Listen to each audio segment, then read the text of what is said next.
He's a legend, ladies and gentlemen. And you know what? He is in a place that never gets snow. I shouldn't say that. Chad Withrow of Outkick 360. All right, it's snowing there, big boy, in Nash Vegas. Nice.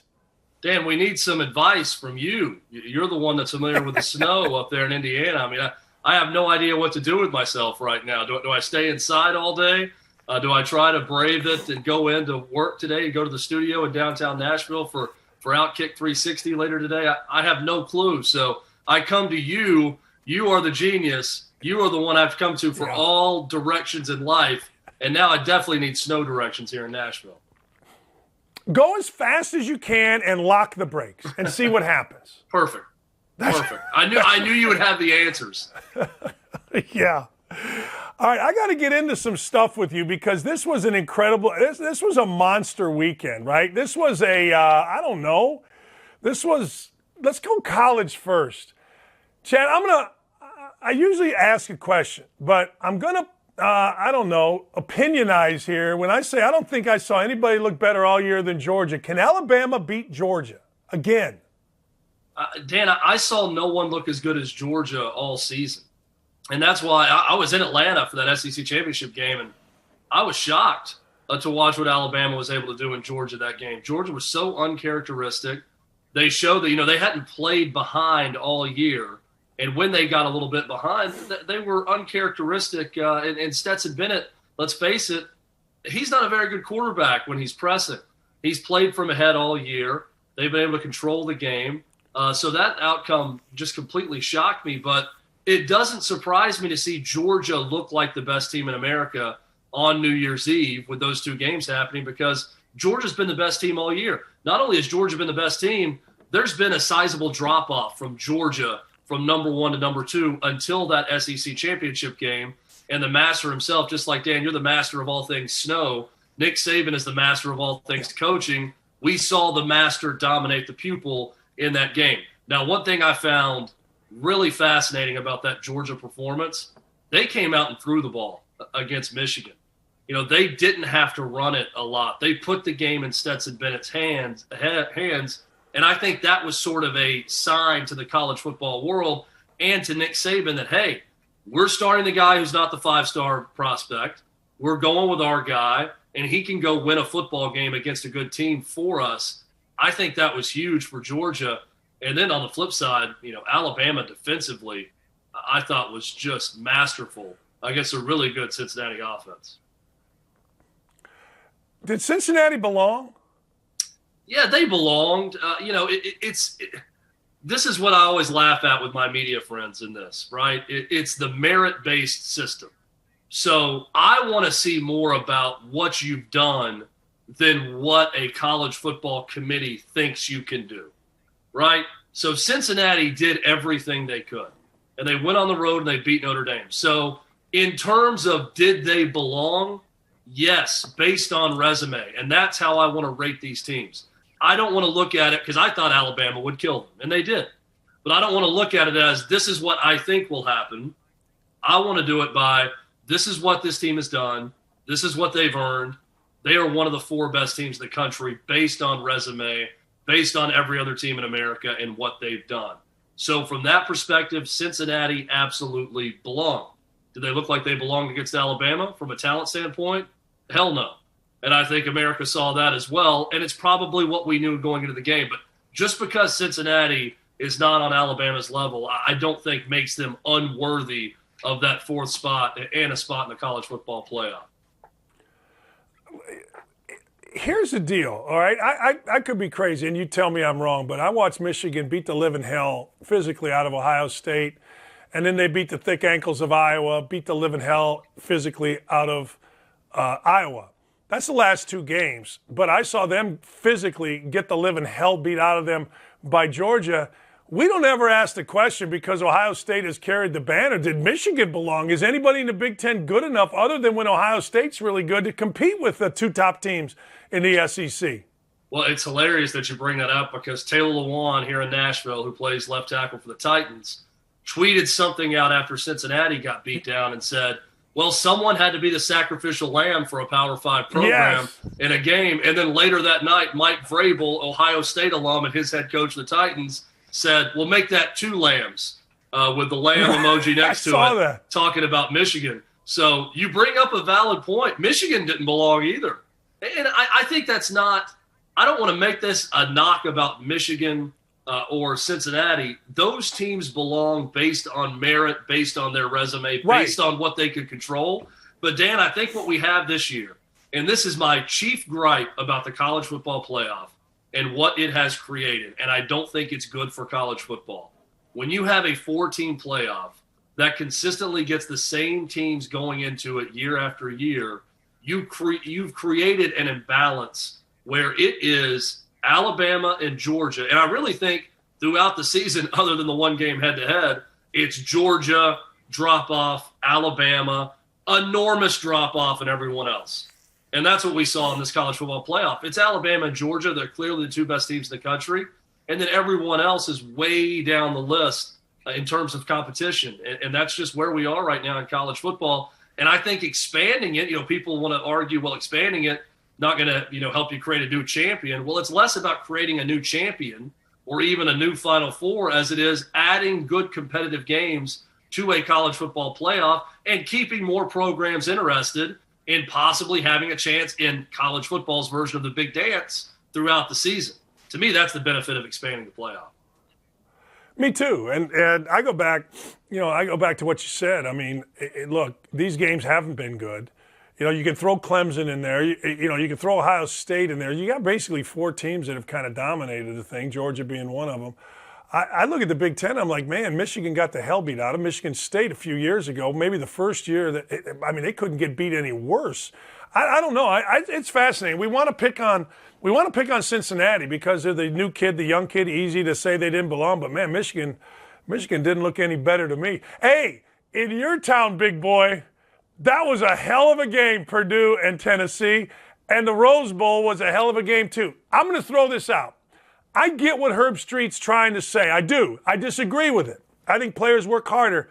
But those that played, at least for sure in those 2 games, they loved the game. They played hard, and they acted like, man, I wanted to be nowhere else than balling my ass off in those 2 games. Your town was great. It was an amazing atmosphere. We did a big pregame show at our studio at 6th and Peabody, and it was packed with Tennessee and Purdue people. And the stadium was packed. It set a Music City Bowl attendance record. And it was the best game of bowl season, and the Rose Bowl was right there with it also. And that was a good example. We talked about it leading up to the event here in Nashville. These are 2 programs that want to play. Jeff Brom wanted to make a statement after playing terribly the last time he was in Nashville against Auburn and getting blown out. Tennessee, they were having fun this year. They were scoring points. They wanted one more opportunity. And that is the classic example, Dan, of not everyone out there just doesn't want to play in a bowl game. There are kids, there are players that want to play in it.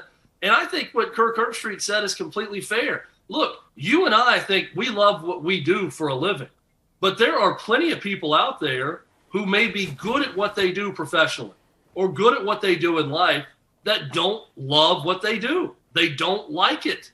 So I don't think it's that controversial for Kirk Herbstreit or anyone to say, look, I don't think that there's a lot of kids today that maybe don't love football as much as we did in our generation. That sounds like an old man way of thinking, but I look around and think, that's true. And people want to crush Herbstreit and Desmond Howard and everyone. And I'm thinking, Herbstreit and Desmond Howard, they played in quote-unquote meaningless bowl games. They went out there and played. I mean, they could honestly say, look, they weren't meaningless to us. Somewhere along the way, they've become meaningless. I had a media friend argue with me and say, well, it's the media's fault because all we talk about on ESPN and everywhere else is the college football playoff. So if all we're talking about is the college football playoff, then kids aren't going to play in these other bowl games. So then I'm thinking, so college kids now need social media attention and coverage in order to play in a game? Yes. How about all those FCS schools, right? I mean, what about Morehead State in Kentucky if they're playing football? They're not getting a lot of social media attention or national attention, but they're out there playing every week. I am all for, this is controversial in today's world, I know. I am all for the player's right to decide to opt out based on personal preference, based on potential earnings, based on risk of injury, whatever it may be. I'm also completely okay with Kirk Herbstreit having that opinion. I'm completely okay with fans being upset by players not wanting to play in bowl games, but I also fully acknowledge fans and everyone else needs to, just like we have the right to not like it, those players have every right to decide what's best for them. I'm completely okay with all of this. I think we're way too quick to apologize right now because someone gets upset, and I think that's what Kirk Herbstreit did. I think Kirk Herbstreit does that too often, and I love Kirk Herbstreit, but I wish he wouldn't apologize for opinions because I didn't think there was anything wrong with the opinion he had.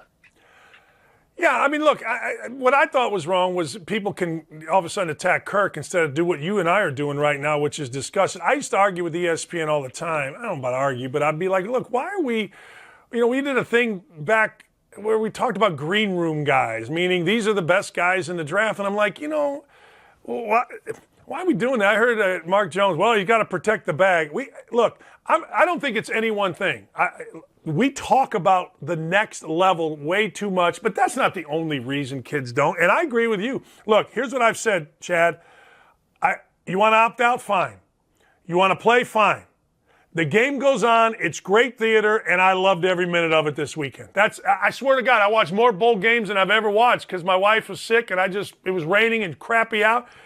You want to opt out? Great. You want to not opt out? Great. But it's great theater, and the game's going on, and I loved it. I did. I loved it.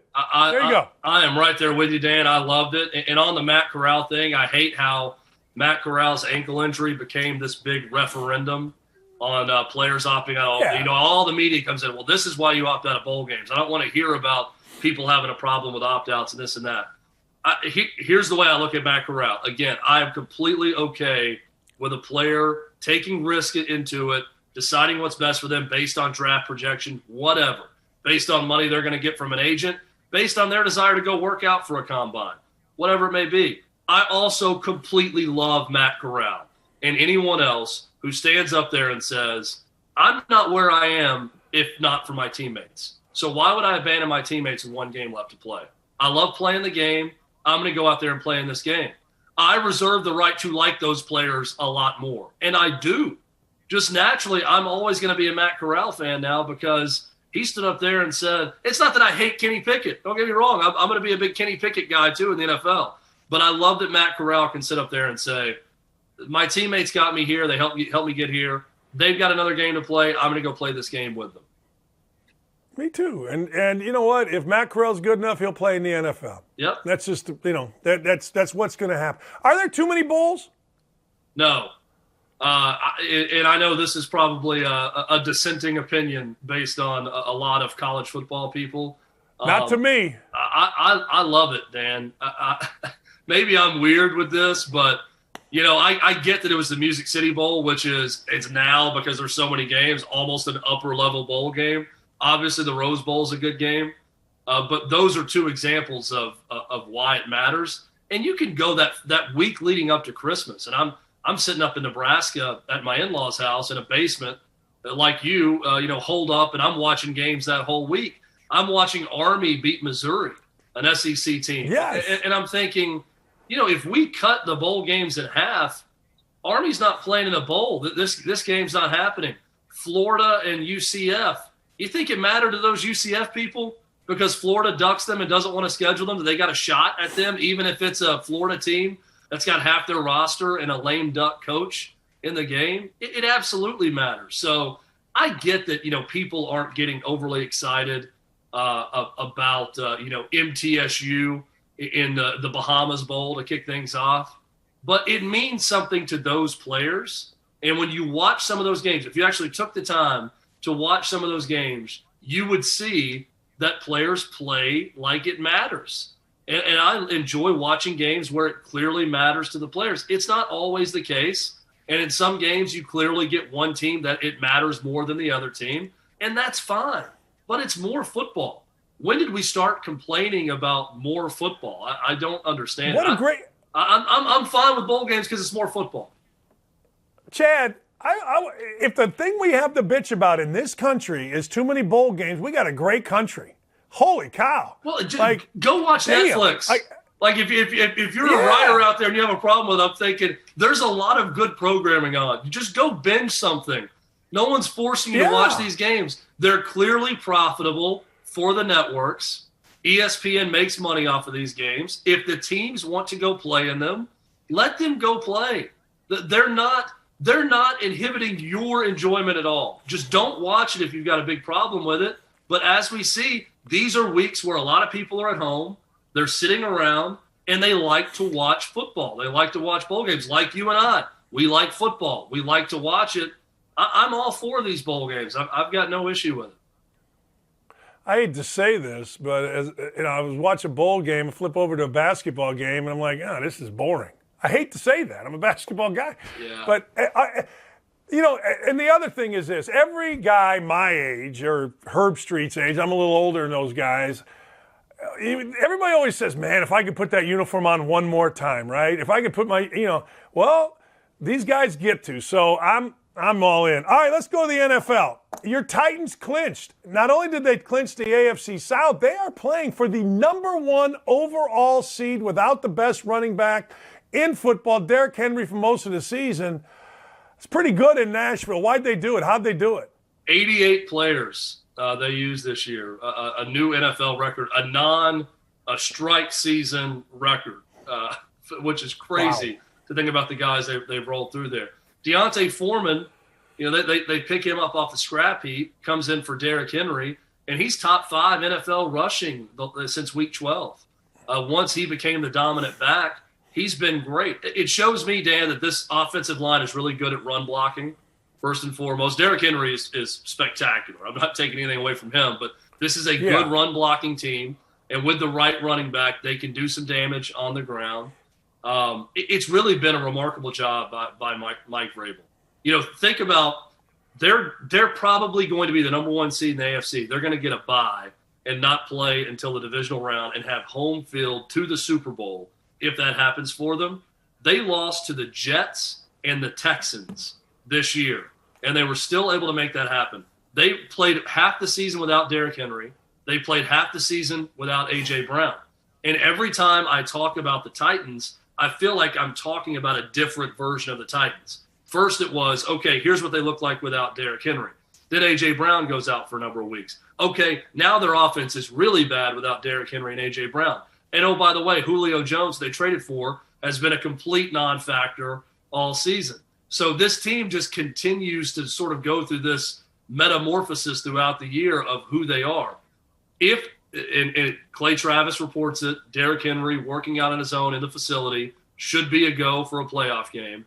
Derrick Henry coming back, if they can keep A.J. Brown healthy, if Julio Jones can give them anything, this is a top 5 defense in the league. They've got a good shot at making a run to the Super Bowl. And I did not think we were going to be saying that. When I saw Derrick Henry go down with that foot injury and then A.J. Brown was out, the team that I watched against the Houston Texans lose bad at home, did not think I'd be talking about a possible Super Bowl run, but here we are, and the Titans have a great chance. I'm not going to get into Titans' most valuable player, but Jeffrey Simmons has been damn good, has he not? Year long? He's been great. Harold Landry, 12 sacks, career high. Danico Autry, a guy you're familiar with there in Indianapolis, a career high in sacks, has been great. I think Danico Autry has been the best thing to ever happen for Jeffrey Simmons. Putting him next to Jeffrey Simmons has been a big help to Jeffrey Simmons and has led to this performance this year. He's been good for a little while now, but now people are starting to take note of it. I agree with you, Dan. He's had a terrific year. Bud Dupree is getting healthier and healthier and becoming more impactful each week. I came into this season saying if the Titans defense can just be competent, then the Titans could make a Super Bowl run because the offense looked like it was going to be otherworldly. The offense has not been otherworldly, but the Titans defense has been way more than competent. They've been one of the best defenses in the league, and I did not see that coming. And that's Jeffrey Simmons, that's Danico Autry, that's Harold Landry in a contract year having a career season. That's Bud Dupree. That's a lot of guys stepping up. Who's your team to beat in the AFC? It's still the Chiefs. It's still the Chiefs. I think they figured things out. Even though Joe Burrow went nuts on them yesterday, they are the 2-time defending AFC champion. I need to see it to believe it with the Chiefs in the playoffs and Patrick Mahomes. They were bad. They were really bad on defense yesterday, but that defense has been a lot better in recent weeks. Kansas City Chiefs are still my team to beat, but the Titans are a win over the Houston Texans, the lowly Houston Texans, quarterbacked by Davis Mills, away from having home field advantage throughout the AFC playoffs. I know. It's crazy. It's unbelievable. I mean, how about the NFC? The NFC is I'm going to say Packers, but you got Tampa Bay sitting right there. I watched that Tampa Bay game yesterday and see the mess with Antonio Brown. They're down 24-10 with a couple minutes left in the third quarter when he quits the team, and they score the next 17 points, right, to win that game. And I just watch that and think, how could you bet against Tampa and Tom Brady in the playoffs? So clearly, to me, it's Green Bay's been the best team, and they're going to be the number one seed throughout the year in the NFC. But much like I look at the AFC and I've got a hard time betting against the Chiefs, I have a real hard time sitting here telling anyone that it's not going to be Tampa Bay again in the Super Bowl. But the Packers are the best team right now. I watch Aaron Rodgers, and it hit me, and I've never really thought of this, and it's so stupid I haven't, but Aaron Rodgers, all of a sudden, he does Aaron Rodgers things, and he's doing it in a weather that looks like frickin' Mike Zimmer's nose looks like it's Rudolph the Red-Nosed Reindeer, and this dude just is a fish, and it's fun to watch. Who are your candidates for MVP? It's Aaron Rodgers. I think you just hit the nail on the head. Will the media vote for him? I don't know. I would like to think that they would. I've seen times where when it comes down to Hall of Fame voting, that they let things go. We know, though, that the vaccination situation has been such a hot button issue with media, and they won't let it go. So I don't know, Dan. I would really hope that in 2021 we are at a place where if you've been trusted with a vote for that award and you cover the game, that you can put your bias aside and look at the season for everyone in the league and give an honest vote for MVP. And to me, the honest vote is for Aaron Rodgers. I think he's your league MVP. But it's going to be an interesting story to follow to see if some don't vote for him because of the whole vaccination versus inoculation debate with Aaron Rodgers.